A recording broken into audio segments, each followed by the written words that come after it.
పచ్చిమిరపకాయలు, టమాటాలు, కొంచెం నీళ్లు, గోంగూర కాబట్టి ఎక్కువ నీళ్లు పోయిన అవసరం లేదు. కొంచెం నీళ్లు పోసి సన్నసగ మీద నీళ్ళన్నీ అయిపోయిన దాకా గోంగూర ఉడికించుకొని మనం మెత్తగా మిక్సీలో వేసి పేస్ట్ చేసుకోవాలి. బాండీలో కరేపాకు, ఎర్రగడ్డలు వేసుకున్నానండి. కొంచెం నూనె ఎక్కువే పడుతుంది, రొయ్యల కూర కదా, ఎండు రొయ్యలు. ఇవి ఎర్రగా వేగనివ్వాలి. 1 స్పూను జీలకర్ర వేసుకోవాలి.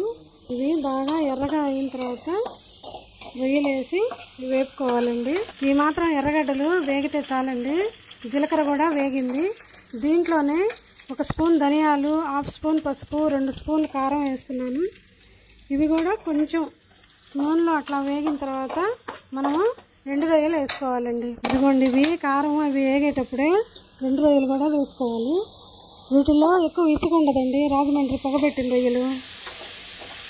అందువల్ల మనం నానేసుకొని 2-3 సార్లు అట్లా దేవుకొని కడుక్కుంటే చాలు. చాలా ఫ్రెష్గా ఉంటాయండి రొయ్యలు. మరి ఎట్లా తయారు చేస్తారు? పొగబెట్టుంటారంట, ఎర్రగా ఉంటాయి. మీకు దొరికితే ట్రై చేసుకోండి. ఇప్పుడు దీంట్లోనే మనం చింతపండు పులుసు పోసుకోవాలి.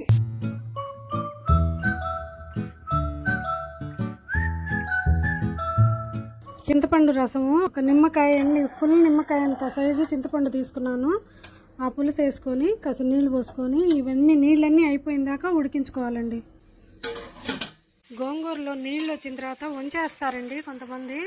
అలా వంచొద్దు. ఇలా పూర్తిగా అయిపోయిన దాకా చాలా తక్కువ నీళ్లు పోసుకొని తక్కువ సెగలో ఇట్లా ఉడికించుకోవాలి. దీన్ని పేస్ట్ చేసుకుందాం.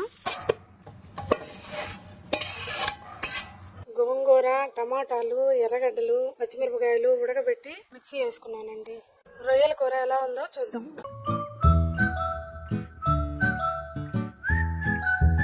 ఇదిగోండి, మనం పోసిన నీళ్ళన్నీ అయిపోయినాయి, రొయ్యలు బాగా ఉడికినాయి. ఇదే సమయంలో మనం గోంగూర వేసుకోవాలి. నేను గోంగూరలో టమాటాలు వేసా కాబట్టి ఈ రొయ్యల కూరలో వేయలేదండి.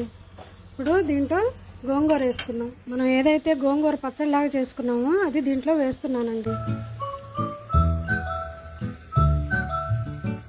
ఇదంతా బాగా కలిసిందాక మనం బాగా కలబెట్టాలి. దీంట్లోనే మనం కలగొట్టుకున్న వెల్లుల్లిపాయలు వేయాలి. వెల్లుల్లిపాయ రెబ్బలు కొద్దిగా అట్లా చితకొట్టి వేయాలండి.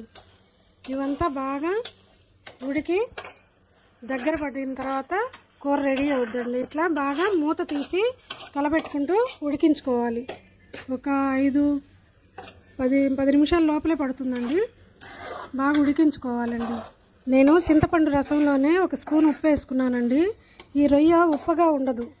ముందు 1 స్పూన్ వేసుకోండి, తర్వాత చివరిలో చూసుకొని చాలకుంటే వేసుకోండి. మంచి వాసన వస్తుంది, సువాసన. కూర రెడీ అయిందండి. ఇవి రాజమండ్రి పొగబెట్టిన రొయ్యలతో గోంగూర ఇగురండి. ఒకసారి ట్రై చేయండి, చాలా టేస్టీగా ఉంటుంది.